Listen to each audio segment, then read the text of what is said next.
अभी क्या आपका क्या विचार है, किस तरीके से आप सीएम से मिलने की प्रोग्राम बना रहे हैं? तो क्या सीएम से वार्ता हुई है, मिलने की सहमति जताई है? हम लोगों ने आपका 2 बार रिमाइंडर दिया है, चिट्ठी दिया है मिलने के लिए, लेकिन किन्हीं कारणों से अभी तक आपका अपॉइंटमेंट नहीं हो पाया है। और उम्मीद करते हैं कि बहुत जल्द होना चाहिए, क्योंकि अब कोर्ट खुल गया और कोर्ट के खुल जाने से आपका लोगों को फिजिकल प्रेजेंस वहाँ हाजिरी देना पड़ेगा।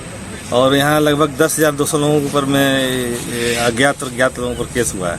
उसमें लगभग आपका 200 से ऊपर लोग जो है नाम दर्ज है। तो किन्हीं में 10 है, 12 है, 15 केसेस है, और उनको अगर फिजिकली कोर्ट में उपस्थित होना हो तो लगभग हर दिन उसको डेट पड़ेगा। तो गरीब है, गांव के लोग हैं, खेती किसानी करते हैं, उसमें अपना परिवार पालते हैं, उनको अगर रोज़ कोर्ट ही आना पड़ेगा तो क्या खाएगा। तो मैं और हमारे जितने भी साथी जो केस लगा है उनके परिवार के समय सरकार से अपील करना चाहूँगा कि जो उसने अनाउंस किया है केस वापसी का, उसमें जितना त्वरित कार्रवाई हो, जिससे कि हमारे लोगों को एक राहत मिले, रिलीफ मिले, तो हम लोग उसके लिए शुक्रगुजार हैं। सर, सीएम से कुछ जो एजेंडा है आपका, उनसे वार्ता करने को लेकर के, तो किस तरीके से सीएम के समक्ष आप अपनी बातों को रखेंगे, जिससे जो आपकी पूर्व में मांगे थी पत्थलगड़ी के नाम पर जो आप अपना मांग कर रहे थे, तो उन मांगों को लेकर के किस तरीके से सीएम के सामने आप अपनी बातों को रखेंगे? क्या पत्थलगड़ी तो एक सांकेतिक था जिसके जरिए हम अपनी बातों को एक्सप्रेस करना चाहते थे, पत्थलगढ़ के माध्यम से एक्सप्रेस करना चाहते थे। गांव में जिसे मुंडा बोलते हैं, बहुत ज़्यादा पढ़े लिखे नहीं हैं, तो अपनी बातों को ठीक ढंग से नहीं रख पाते हैं। तो पत्थलगड़ी के माध्यम से उनका जो एक्सप्रेशन था, सेंटीमेंट था, उसको रखने के बाद था। उसके पीछे बहुत सारे संवैधानिक मांग है, जिसमें 3-4 चीज़ें मैं कहना चाहूँगा जिससे बहुत परेशान है गाँव के लोग। एक तो आपका जो जुडिशल सिस्टम प्रेजेंट में जो आपका कोर्ट वाला मामला है, तो बहुत सारे गाँव के छोटे मोटे केस होते हैं, उसमें सालों साल वो लोग कोर्ट का आपका दरवाज़ा या कोर्ट का चक्कर लगाते लगाते जो है कई साल बीत जाता है, ज़मीन बंधक रखते हैं या ज़मीन बिक जाता है, वो लोग आपका लाइनलेस हो जाते हैं, फिर भी केस ख़त्म नहीं होता है, ठीक छोटे मोटे केस में।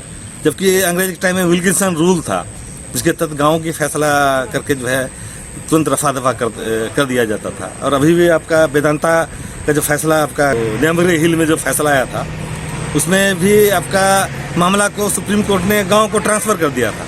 इसका मतलब प्रोविजन संविधान में है। तो मैं चाहूँगा हेमंत सरकार जो है इस विल्किंसन रूल को के तहत नियमावली आपका बनाए आज के परिप्रेक्ष्य में, और कोर्ट कचहरी बहुत सारे केस जो छोटे मोटे केस है वो आइडेंटिफाई कर ले कि इस तरह के केसेस होंगे जो थाना लेवल में समाप्त हो जाना चाहिए, या गांव लेवल में समाप्त होना चाहिए, या गांव में एक न्याय समिति बनना चाहिए, या परगना समिति बनना चाहिए हायर लेवल में। अगर वहाँ संतुष्टि नहीं हो सकती तो ऊपर लेवल में जाने में जिस प्रकार आपका बहुत सारे राज्यों में आपका जो है पेशा के तहत नियमावली बन रही है और बनी भी है, जिसमें प्रोविज़न है कि गाँव का मामला गाँव में ही सलटेंगे, पुलिस के पास जाएगा तो पुलिस को वापस कर देगा, या गाँव को आपका मुंडा को बुला के फैसला कराएगा, ताकि उनको कोर्ट कचहरी का टेक्निकल चीज़ें से बच पाए और वो लोग जो है आपका पैसा भी बच पाए, समय भी बच पाए।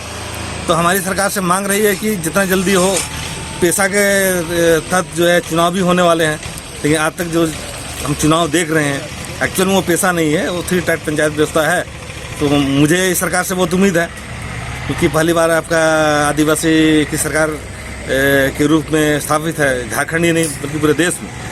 तो हमें बहुत उम्मीद है कि सरकार को जो है पेशा में नियमावली बनानी चाहिए, और पेशा के तहत नियमावली बनाकर जितने भी कानून हैं, चाहे जमीन अधिग्रहण कानून है या वनाधिकार कानून है या आपका IPC CRPC है, उसका समावेश इस कानून के भीतर करना चाहिए, आपका पेशा में नियमावली में बनाकर करना चाहिए, ताकि उस नियमावली के तहत स्पष्ट आदेश जो है प्रशासन को, जिला प्रशासन या राज्य प्रशासन को मिलना चाहिए, ताकि उसको क्या करना है गाँव में, जमीनी स्तर पर क्या करना है उसके स्पष्ट मालूम हो, और जनता को भी मालूम हो कि हमारे लिए सरकार का क्या दायित्व है, ताकि कोई टकराव की स्थिति पैदा ना हो। अगर कानून है 2-2.5 पेज का, हम अपने तरफ से उसको व्याख्या करते हैं, प्रशासन अपनी सुविधा का हिसाब से व्याख्या करती है, तब दोनों जब नहीं मिलता है टकराव की स्थिति पैदा होता है। तो वो बोलता है कि हम गलत व्याख्या कर रहे हैं, हम बोलते हैं कि वो गलत व्याख्या कर रहा है। तो ये टकराव से बचने के लिए मैं सरकार से बहुत आपका उम्मीद रखता हूँ और अर्जी करना चाहूँगा कि जिस प्रकार पेशा पर छत्तीसगढ़ ने नियमावली आपका बना के रेडी कर लिया है, बाकी राज्यों ने बनाया है, तो उसके तहत भी यहाँ नियमावली बने, उसके बाद में चुनाव हो और उसी तरह आपका वनाधिकार कानून के तहत जो है पट्टा आपका दिए जा रहे हैं, बट अभी तक झारखंड स्टेट में कोई नियमनी नहीं है। बाकी राज्यों में जैसे छत्तीसगढ़ में बनाकर हजारों हेक्टेयर जमीन गांव वालों को जो है सामुदायिक पट्टा हो या व्यक्तिगत पट्टा हो दिए जा रहे हैं। तो मुझे आपका कहना है कि ये वन भूमि में रहने वाले जितने भी आदिवासी शेड्यूल एरिया में है या बाकी क्षेत्र में और भी लोग रहते हैं जो वनों पर आपका निवास करते हैं, उनके लिए नियमनी बना के उसको पट्टा दिया जाए ताकि जो राहत हो। मतलब एक तो ये है, और दूसरा जो मैंने आपका कोर्ट का मामला बोला, ये बहुत आम है कि विल्किंसन रूल में भी नियमनी बनने चाहिए। इसके अलावा कुछ अन्य और भी मांगे हैं जो सरकार के समक्ष आप रखेंगे? अन्य मांगों में बहुत सारे आपका जो लोग हैं, जैसे खुट्टी एरिया से में जो है बहुत सारा संसाधन, वन में संसाधन है, ठीक है, तो उनको किस तरह से आपका लोगों को प्रशिक्षण देकर जो है उसको कैसे रोजगार व्यवसाय में कन्वर्ट कर सके, वो आपका ट्रेनिंग होना चाहिए, ठीक है। जैसे महुआ है, ला है, चिरौंजी है, इमली है, इस तरह से बहुत सारी चीज़ें।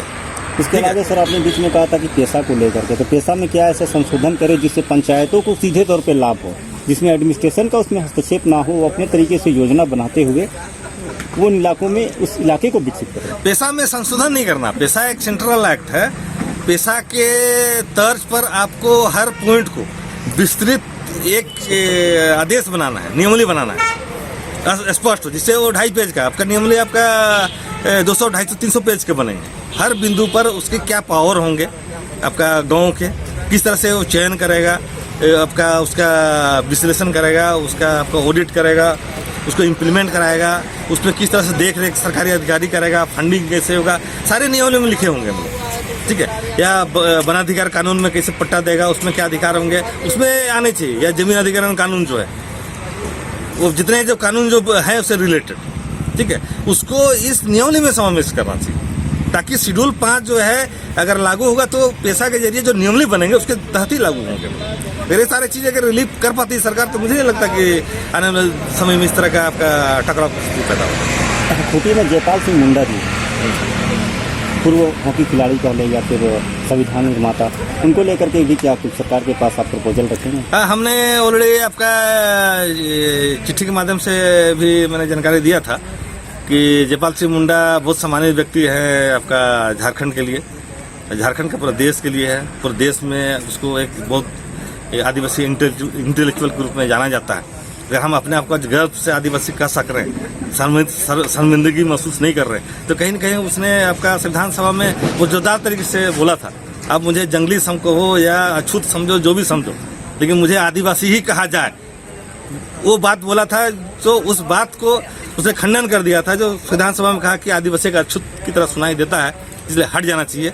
तो उसी समय उसने क्लियर कर दिया था कि आदिवासी बोलने से मुझे कोई आपका इतराज नहीं, जबकि उसमें सबसे पढ़े लिखे लोग, तो उतना पढ़ा लिखा लोग अपने आप को गर्व से इतने लोगों के सामने अगर बोलता है कि मैं आदिवासी हूँ गर्व से, तो वो रिफ्लेक्ट हो रहा है। इसलिए हम लोग आज आदिवासी बोल रहे हैं। एक तो बात ये कि आदिवासी हम आज कह पा रहे हैं, उसकी देन है। दूसरी बात, संविधान में 5वीं अनुसूची जो आदिवासियों के प्रोटेक्शन के लिए जो बना है, अगर वो नहीं होते तो शायद आज ये आपका अधिकार मिलता नहीं। मतलब तो आदिवासियों को 5वीं अनुसूची रूप में एक सुरक्षा कवच है जल जंगल जमीन पर, तो कहीं ना कहीं उसका देन है। मतलब उसने बहुत जोरदार तरीके से आपका बहस में भी आपका कहा था, और ये बात भी उसने समझाने का प्रयास की थी और बोला भी था, you can not teach democracy to tribal people, you have to learn democracy from them because they are the most democratic people on earth. ये बात बोल के समझाया था और लोगों ने माना, और वो आपका जो है 5वीं को लाया गया, क्योंकि उसने बोला कि जो मेरी व्यवस्था है, अब मेरे लिए कुछ मत बनाओ, मेरी जो व्यवस्था है गाँव की, जो हमारे सामाजिक व्यवस्था है, उसको ही संविधान में तुम मान्यता दे दो। वही 5वीं अनुसूची के रूप में वो लाया गया। एक तो दूसरा बात ये, तीसरा बात, वो इसके साथ साथ हॉकी के बहुत अच्छे खिलाड़ी थे। वो जब ब्रिटिश इंडिया हुआ करता था, उस वक्त सिर्फ इंडिया के प्लेयर नहीं थे। उस टीम में 1928 के एम्स्टर्डम ओलंपिक में जो टीम खेल रही थी, उस टीम में फॉरेन के भी प्लेयर थे, ठीक है। तो फॉरेन का प्लेयर, इंडिया का प्लेयर कैप्टेंसी करना एक आदिवासी को तो बिना टैलेंट के संभव नहीं था। उतना टैलेंट है तभी उसको कैप्टन बनाया गया। और उसी वक्त उसको आपका ICS की नौकरी को क्वालिफाई किया था, जो उसमें सबसे बड़ी नौकरी थी, और उसमें ज्वाइन भी करना था, ठीक है। तो सबसे बड़ी नौकरी था, चूज करना था, या तो ओलंपिक खेलना या आपका नौकरी ज्वाइन करना।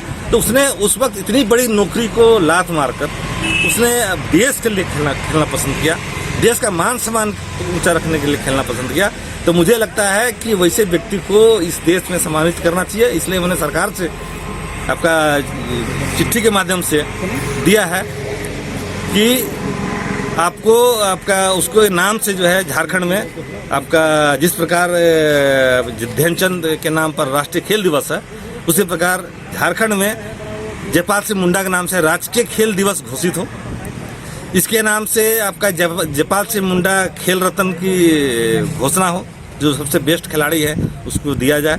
और तीसरा बात कि ये इसका कंट्रीब्यूशन सिर्फ खेल पे नहीं, राजनीति में नहीं, बाकी बहुत सारा क्षेत्रों में रहा है। तो सारे उसके आपका जो पूरे जीवन का उसका योगदान को देखते हुए आपका उसको ये सरकार जो है एक अनुशंसा भेजे केंद्र सरकार को, इसको भारत रत्न से सम्मानित किया जाए। चलिए, धन्यवाद। ओके, धन्यवाद।